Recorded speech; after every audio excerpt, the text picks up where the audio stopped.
We are back with another episode of the Do As I Say, Not As I Did podcast. The name kind of explains everything. We're giving you advice based on everything we did wrong the first time. That's kind of presumptuous of me, of my guests, but it's at least everything I did wrong the first time. Each week I bring on founders, investors, product experts, technology futurists, sales gurus, authors, podcast hosts, and just about anyone who is really smart and can help us work out how to build a great business. And then together, we answer the questions about what's going on in your lives and in your businesses. People send these questions through, or we find them on Reddit, and the guests have never heard them before, so they're hearing them live for the first time, like you when you're listening to the show. So if you have questions, or you're trying to put out fires in your business, send us an email, and we're going to workshop it on with a future guest. Send those emails through to podcast@joelditrapani.com. I'm your host, Joel Ditrapani, and I'm the co-founder and co-CEO of Vigo, which is an edtech scale-up. We've grown it through Australia, we've grown it through the UK, and now I'm focused on the US, which is the promised land, because there is a whole lot more universities here than anywhere else in the world. On top of that, I'm also an advisor and a coach in the product space where I help startups and businesses work out how to run great product teams, because that is the secret to building great products. And today, I'm super excited to be joined by my friend and best-selling author, Alex Starr. Alex wrote the book Rewrite the Rules, which he created to help you find the path where you get to define what success looks like in your own life. Alex wrote this book after years and over 100 episodes of his podcast, also called Rewrite the Rules, which has over 100,000 downloads. It's a show sharing the stories of those who have changed what they thought was possible for their relationships, their work, and their life. And now, Alex is the owner and CEO of Tomo Labs, a consumer product goods company aimed at post-alcohol recovery, which I'm very excited to try. Alex is an absolute expert at living life on his own terms. So let's jump into it. Welcome, Alex. Thanks so much for coming on today, man. Yeah, for sure, man. I'll send you a box of Tomo right after this, by the way. All right, I love it. Yeah. Well, man, but before we jump into the challenges, tell me a little bit more about what you're working on, because you do a lot of different stuff. Yeah, it is a lot. It is a lot of different stuff. On that note, I will say that I never get more done than when I actually just focus on one or two things, as opposed to trying to do 5 to 10 different things. But right now, I'm currently writing my second book, which is a memoir on my rookie year as a wildland firefighter on the border of Mexico, running into mountain lions and immigrants and helicopters and all types of crazy stuff. And then I am 2 months away from co-producing a baby. Producing. Co-creating the baby. My wife is doing all the producing in the living room right now. And then, running Tomo and getting that off the ground after acquiring about 2 months ago. And then doing some copywriting for clients. I love it, man. Well, let's take some of that and some of your own podcast questions, and let's jump into the challenges here. Cool. So this challenge is called, should I quit my job? I'm genuinely concerned. I'm very, very, very confused. What would a real entrepreneur do? I'm working in a job. I'm a 27-year-old male. I do have a side business in which I think there is potential. It's high risk, but high reward. I haven't started churning in the profit, and that is why I want to quit my job so I can go full time in it and make something real. Until now, I've been getting more than an average positive response. But now I've come to a point that I'm not able to grow my business because of my job. I need to give my business time, and my job is not allowing me enough time to develop my product, meet clients, and potential investors. I also have some savings that I've built. After my EMIs and other obligations, I have about 8 months of savings that I can burn. What do you think I should do? From Chai Truth. Chai Truth. Did he say how much money the company's making? No. But he said that it's producing cash right now, right? He just said he's getting a better than average response. So it's positive response. So maybe that's like to like, you know, it's not necessarily making cash yet, but people think it's exciting. And he's 27 and single. I think he didn't say if he's single or not. But he's 27. But he didn't mention someone. So let's assume yes. So the money thing is I wish that he would have said that, like, if it was actually producing money or not, because this would make it so much easier. But in that situation, if you're 27, my thought is this. The job that he has, I bet he can go find another job like that within 3 months if he were to quit and then get back to it. And he has 8 months of savings. To me, that is such a simple response and answer on my end is yes, 100%. Pull the plug, quit the job. I know a lot of people are under the impression, or I've heard a lot of advice of, kind of build a bridge between your current job and your side hustle or the next thing that you want to do, and kind of let that money that on your side hustle replace your current income, and then you can cut the cord, which I think is a very like pragmatic response. But when you're 27, you don't have to be pragmatic. If you don't have a kid, and even if he's got a girlfriend, like you don't have to be that pragmatic. If he's 47 with 3 kids and a mortgage, then yeah, dude, you only have 8 months of savings. If you're 27 and single, holy shit, you have 8 months of savings. Like that's the difference. And worst case scenario, he quits. This thing that has a great response actually can't make him a bunch of money. It takes him 4 months to figure that out. He's burned through half of his savings, and he can now find another job very similar to the one he has that I guarantee will at least pay the bills. Or he goes and sleeps on a friend's couch for a few months until he gets a new job if he burns through all of it, and he starts over again, and he's 27 and a half. Do it. Yeah, I'm absolutely in the do it camp. Yeah. Like, I think my advice is almost always quit the job and go for it. That being said, like it is very situationally dependent. Like, if you have the luxury where you can quit your job and you don't have that many people relying on you, like fucking go nuts, have a crack, because you're being presented this opportunity. Like you've put the work in, you've built something, it's having a positive response. Like it sounds like all you can think about is that you want to do this. And if this is all you want to do, like you will look back and regret not having a go. And like the absolute worst case is that it fails in a few months. And if it fails, at least then you concretely know you gave it everything. And like when I'm making decisions, like so often is that I hate the idea of ever leaving anything on the table. I just want to have a crack and go really freaking hard at it. And so who knows if it's going to work out? And maybe you can't get this exact job back, but I think what you're saying, Alex, is so true. Like you can get a similar job back. Yeah. Like I think Tim Ferriss said in the 4-Hour Work Week, like you're only ever 6 months away from getting back to where you are in your career. Like if you quit something in your career and then you go try something else, worst case, 6 months, you're back where you are. And I think about that all the time. Like you have 8 months. So you literally like you have that baked in, and I think 6 months is too long even. So I just think like it sounds like you've kind of made the decision. You're sitting there, you're feeling confused, but it's because you know that the right thing to do is the scary thing to do. The right thing's not always the easy thing, and it's going to be hard, and it's going to be painful, and it's going to be so much more challenging, and there's way more downs than you expect. But man, are the highs high, and the potential upside is so massive. So, and just even the learning from it's incredible. Yeah, and I think you hit it right on with the downside and upside difference. The downside is you burn through your savings, it doesn't work out, you get another job. The system always needs workers. It's not going anywhere in 6 months. And the upside is infinity. It's an easy equation, but I think you're right that the reason, the fact that he's even posting it says to me, as we all do when we come across these pivotal decisions, is there's that little thing that Stephen Pressfield calls resistance that is speaking in his voice, and it's telling him all the things that could go wrong. And he's probably got parents, and he's probably got friends that are telling him, you make 80K or whatever it is. Like it's got health insurance. Don't give that up. And I just think in this situation that's silly. And yeah, like do not wake up when you're 60. Here's the thing, man. When you're 60 and you're looking in the rearview mirror, you won't remember the name of this fucking company that you work for. Yeah, that's true. You won't even remember it. But you will remember the fact that I took a shot at something, and I at least put, I put my best foot forward and tried to make it happen. And maybe it worked out, maybe it didn't, but I at least tried it. Yeah. All right, man. It sounds like this is pretty unanimous. So we'll close this one out here, and we'll give a final judgment. So try truth. Should you quit your job? Wholeheartedly, yes. Just give it a go.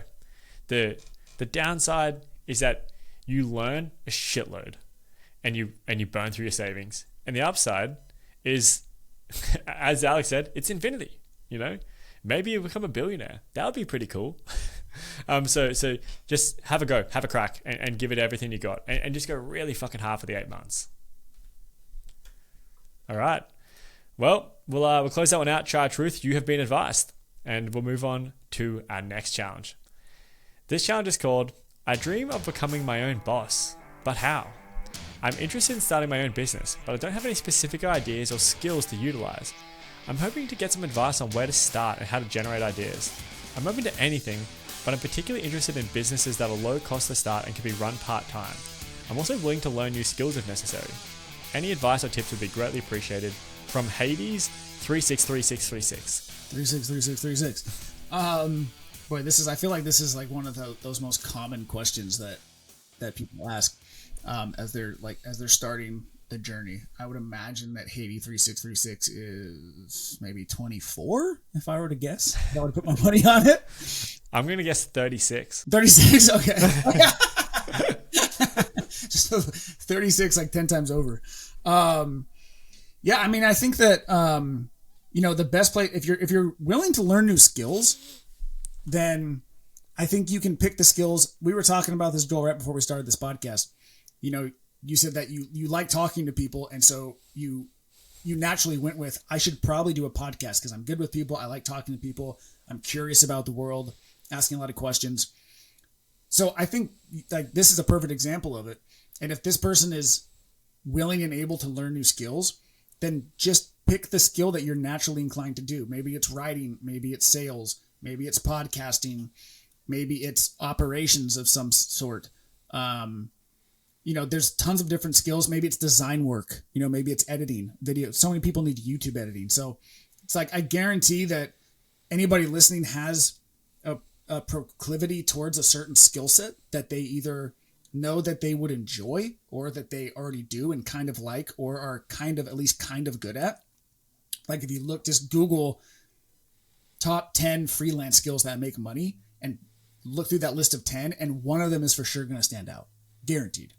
And then just go all in on YouTube videos and maybe some Skillshare courses or whatever, learn those skills, and then start hitting people up on LinkedIn or cold email or on Twitter DMs and finding some people that need that type of help. YouTube editing is a great example. You can go on YouTube and you can look at accounts that have, 10 to probably 50,000 subscribers that are big enough that are doing some things, but aren't doing the editing themselves, or still doing the editing themselves. And you can find their contact information on the YouTube channel, or a lot of them will have websites with a Squarespace setup with contact information. Reach out to 10 of them a day saying, hey, I loved it.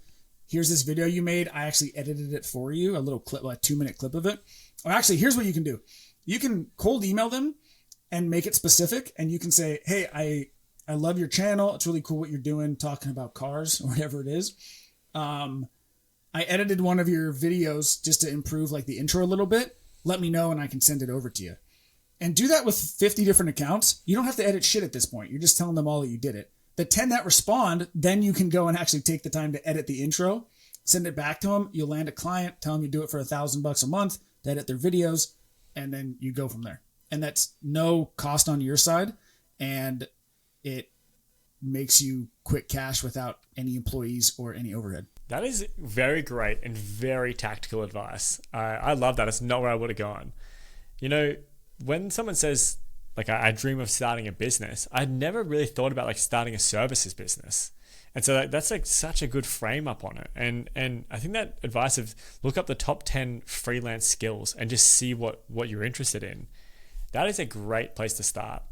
Because even if you just do that as a way to start, you do get to learn a lot of business principles in that, like how does invoicing work? Like what value are you providing to someone? Like deadlines, like it gets you in that mode of delivering value and working for yourself and setting your own deadlines, and you get cash up front, which is cool, which sounds like what this person wants. Like low upfront costs. Well, it's zero upfront costs because you're just learning, which you can learn for free online. And then you get cash and it can definitely be done part-time. 100%, man. Yeah, sales, marketing, you're going to learn so many things. And then you can take that cash. Let's say you build it up and you have 5 clients paying you $1,000 a month, which that's not inconceivable. And then you can take that money and you can put it into if you want to start doing e-com or you want to build an app or whatever it is you want to do, you can take the cash that's coming in from your very low overhead little side hustle that's producing you $5,000 in your pocket, and you can put it towards other things that are kind of the next ring above that. Yeah. Look, I think that's great advice on how to start a freelance business. I'd say if you want to start like a startup or a traditional startup in the software or hardware space, I think if you don't really have like any skills that you think are that useful right now, that's also totally fine. And if you don't have any ideas, that's more of a challenge, because you need to start somewhere. But what I would say is that just start meeting people. Alex and I spoke for this for about an hour before we actually started recording today. Alex and I were meant to record it an hour before we began because we just got carried away talking about meeting people. So like I always say this idea of like increase your opportunity surface area. So just start meeting shitloads of people. Go to events, start reaching out to people online, and just start consuming more and more content in like the business world. And it will start to give you more context about what you like about it, what the challenges are, where there are potential opportunities as well. So I would absolutely just begin by, I guess, like surrounding yourself more with the content and the people in this world, because that will give you the momentum and the motivation to go further down this path, and you'll discover more stuff.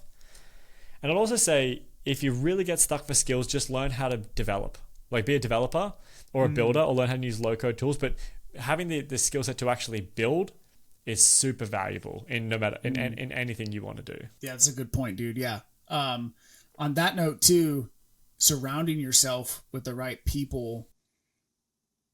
Anybody, even if you live in Des Moines, Iowa,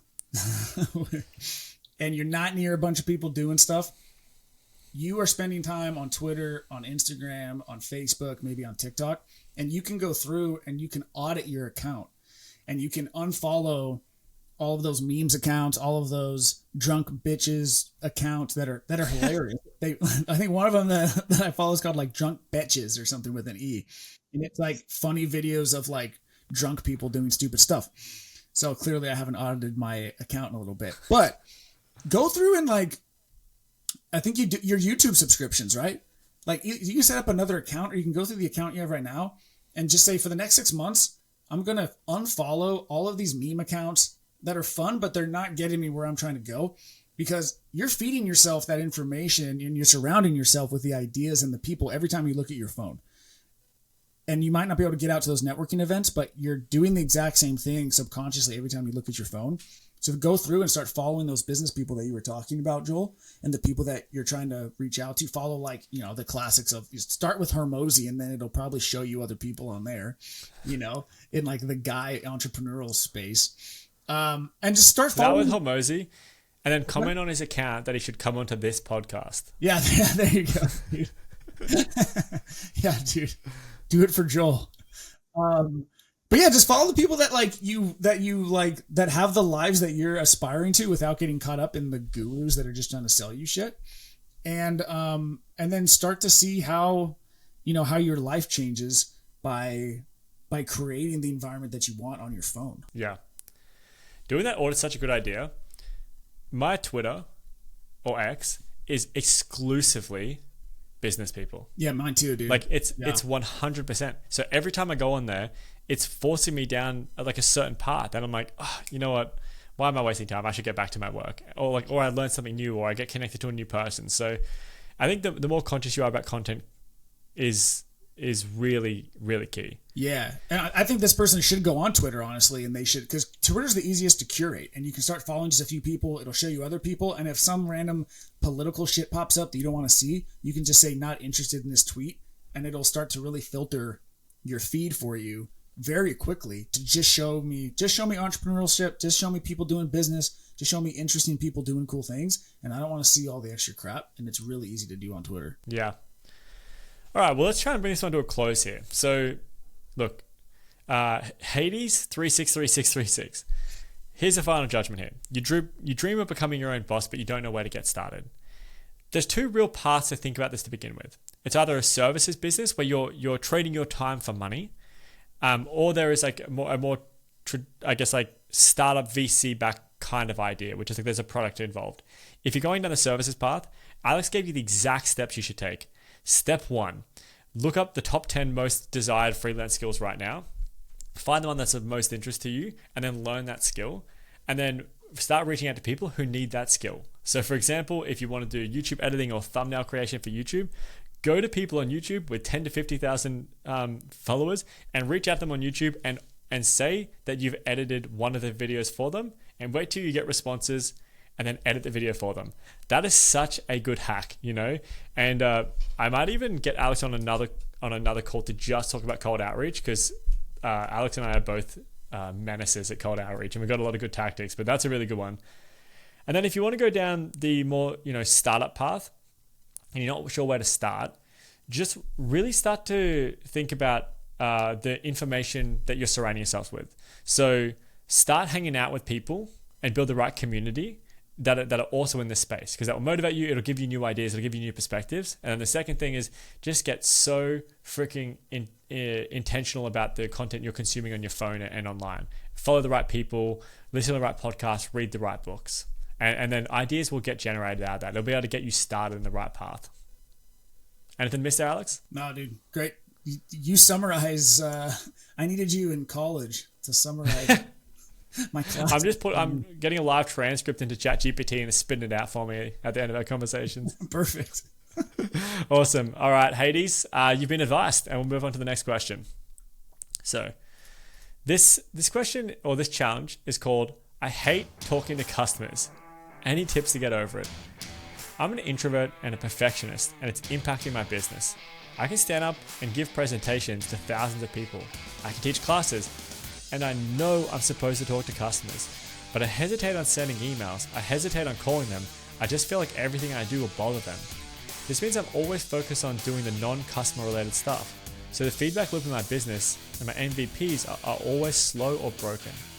Any tips for how to engage or get feedback without feeling embarrassed or stupid? It's not just the big stuff. It's a trend in my thinking that leads to me consistently stepping away from customers. From Tarlequin. This is a really interesting one. So my first thought on here was I don't listen to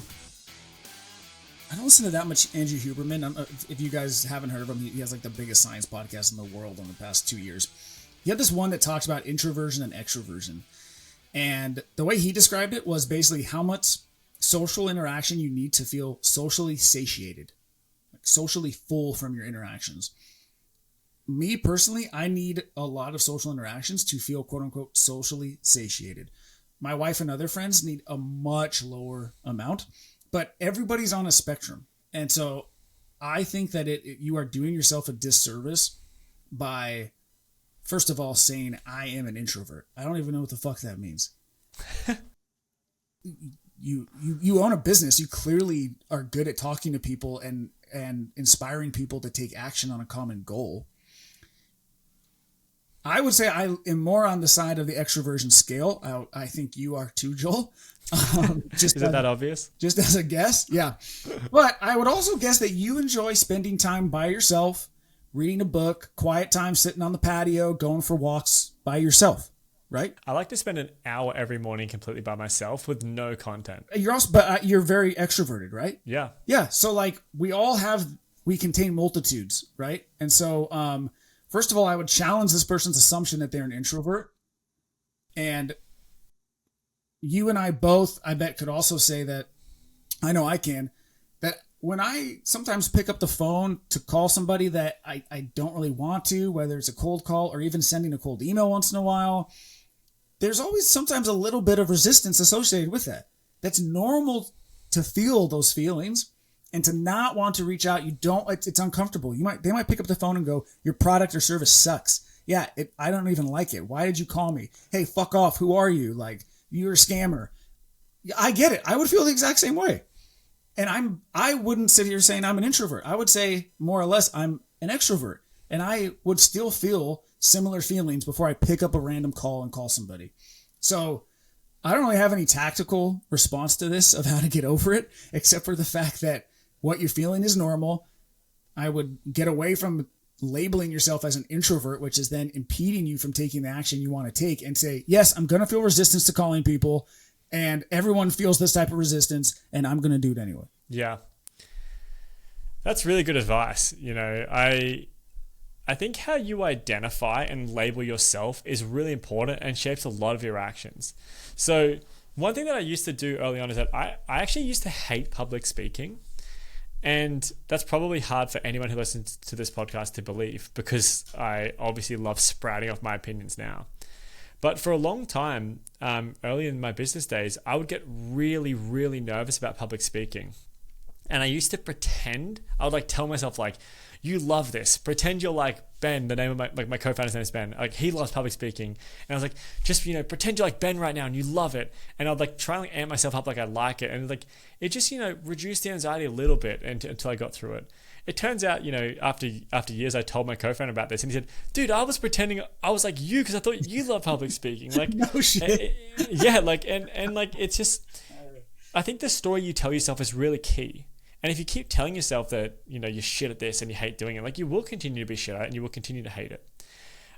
There's been a lot of phases in my business where I've had to do stuff that I hated and I was really anxious to do. Cold outreach. Even though I talk about cold outreach all the time, I actually hated doing cold outreach. The calls and the messages, I hated it. And it's for the same reason here. Like, I feel embarrassed. Like, what does this person even want to talk to me for? I did not like that. But for me, what just worked was repetitions. The more I did it, the better I got at it. Everyone hates doing stuff they're shit at. Like, I think that's just, like, it's got to be true for, like, most of the population. Like, no one likes being shit at stuff. So if you're shit at it now, you're probably going to hate it. But just the more you do it, the better you get. The more you do it, you start to see the value in it. You might have a conversation where someone gives you feedback that actually radically changes your platform. And it's like, oh, well, that was worth it. That was worth the anxiety that I went through. So I think, just be conscious of the story you're telling yourself and then just do it. Like, I don't think you even really have a choice. As a founder, you have to do a bunch of stuff in your business that you hate. Like, that's just a reality. Your business won't survive unless you do all of the stuff. And if your business is suffering because you're not talking to customers, and you said that it is, it's either that you get over this and you learn how to do it by just the repetition, or your business is eventually going to fail.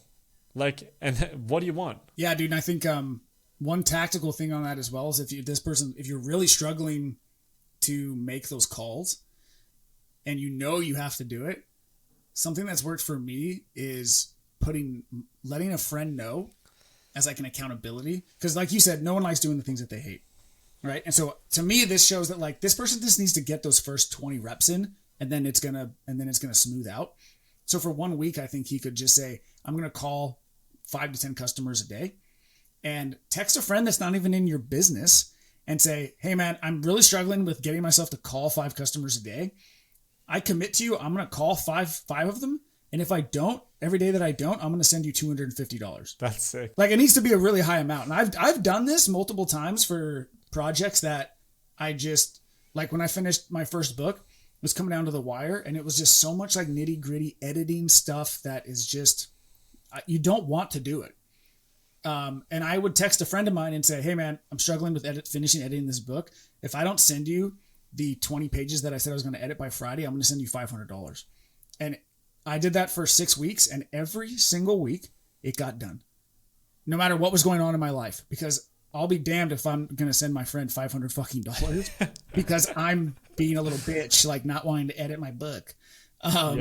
So that's just a tactical thing that you can do is to get over that hump and that initial friction is to just have somebody hold you accountable and have like a lot of money or something else at stake. Artificial accountability is a great idea. Well, I guess like one thing I kind of glossed over as well is that, just so you know, customers love giving feedback. I actually use asking my customers for feedback as a hack to build relationships with them. Even if I don't care about their feedback, I just ask them because it makes them feel really special. So like, if you want someone to like you, ask them for feedback. It's one of the biggest hacks I think you can have. Is one of the best ways to make someone like you is to ask them for feedback. Like, I think the more you do it, the more people like you, the more people, and then the more people like you, and then you get that. I actually think you're going to get a way more positive response than you think. And even if they have feedback on the platform, they're going to love you more, and they're going to love your company more because you ask them for feedback. So, asking for feedback, like when you get over it, like it's actually awesome, and your customers will love you more because of that too. Absolutely, like without fail, I promise you that. The past hour that we were talking before we actually started the podcast, you were mentioning a cold email, and then you said, oh yeah, I'm going to read you this cold email. I'd love to get your opinion on it. And looking back now, I realized I was like, oh, Joel wants to get my opinion on something. Like, and I wasn't even conscious. I wasn't even aware of it until you just said that. But you're right. It makes people feel special that they're important enough to give feedback, to give their opinion, to give their thoughts, and that somebody cares. Yeah. And like I said, Alex, sometimes I ask people when I don't even care about their opinion. I'm kidding. I'm absolutely kidding. Played this whole time. Well, look, let's on that note, let's close this question out. Look, Tyler Quinn. I get it, man. There are some times in your business that you're going to have to do stuff that you hate. But the things that you really need to consider are the story that you're telling yourself is very important. And if you're telling yourself that you're an introvert, and if you're telling yourself that you hate this and you're shitty at it, you're going to keep believing that, and it's going to make the work hard to do. So be conscious and try and change that internal narrative. And that's a hard thing to do, but you just got to keep repeating it to yourself. The second is the way to get over something that you hate in your business that you need to do is just a lot of repetition. Absolutely just get the reps in. Do it day after day after day. And the more you do it, the better you will get. And the more you're good at something, the more you enjoy doing it. The next kind of tactic that Alex shared is create artificial accountability. Tell someone, like whether they're in your business or your partner or a friend, that you're going to do this. Even just telling someone that will be helpful. But like Alex said, put money on the line. Tell them you give them $500 if you don't do it. You sure as hell will do the unless you're rich, then make it $5,000. I don't know. What is it if it's a meaningful, painful number? Make it that number. And lastly, I think, just know that asking people for feedback is actually a hack to making someone like you and your business. So just the more you do it, you'll see that people actually really, really appreciate it when you ask them for feedback. Are you for real just doing these summaries off the top of your head? Yeah. Fantastic. Thank you. I feel like I'm getting better at summarizing since I've been doing the show. So yeah, they're honestly really good. And I'm not playing you like you were playing me earlier. Awesome. Tyler Quinn, you've been advised and I have been complimented. And that is all the questions we have time for today. So we've got one last section of the show, and that is plugs. This is my favorite section of the show, Alex. And I always tell my guests that it's the audience's favorite part of the show. And I have no data to back that up, but I just think it's the favorite part of the show. So tell me, what's going on in your life? What do you want to advertise at the moment? What do you want to tell people about? Rewrite the rules. I think I spend a lot of time. I talk to a lot of people that are living their lives differently and have charted their own path. And I put it together in a guidebook over 3 years to help you do the same. It's on Amazon. It's got 5 stars out of, 120 reviews or something like that. So buy Rewrite the Rules, and I'd love to hear what you think about it after you read it. I can be reached at alexstar.com, or I'm on Twitter and Instagram at Alex Starr, and that's the main thing. I love it. And Alex loves barbecue, so if you got barbecue racks as well, send them over to Alex on Twitter. Yeah, well, I already know about Terry Black's. That's the only barbecue I need to know about, dude. Nice. All right. And then on my side, as always, I'm plugging myself. So like and subscribe. Get out your phone right now. Press subscribe. Start commenting on all the videos. I think that's going to be good for the algorithm, and I want the algorithm to love me. And then, as always, you all know this. I condone stealing. So steal a phone and like and subscribe on someone else's phone as well, because I think they'll enjoy the podcast too. And then, if you've got questions, send them through. I'd love to workshop them on the show with a future guest. Send me any of the challenges that you're going through in your own business. And then lastly is if you want to have a chat with me. I love meeting new people. I love meeting the listeners. Tell me what's going on in your business. Tell me what's going on in your lives. What challenges you're facing. I'd love to have a conversation. So book some time with me. I've got a booking link in the calendar. And I don't know how long it will stay in there. So it might disappear at some point. So, book in now while it's still there. But that's it. Look, Alex, man, thanks so much for coming on. Thanks for hanging out for so long before we actually recorded, just because we're having so much fun. But this has been a super fun conversation. I've absolutely had a blast today. Likewise, man. And I really like this format of a podcast. I've never done one like this. And I think that this could turn into something big. Best format in the world. I'm calling it. It is, dude. It's so much fun. It's so much more fun. There's so much less pressure than having to answer questions about yourself for an hour. We don't get too deep here. It's all surface level. No, it's just great, man. I really enjoy it. Awesome. All right. Well, this has been another episode of the Do As I Say, Not As I Did podcast. We'll see you all next week.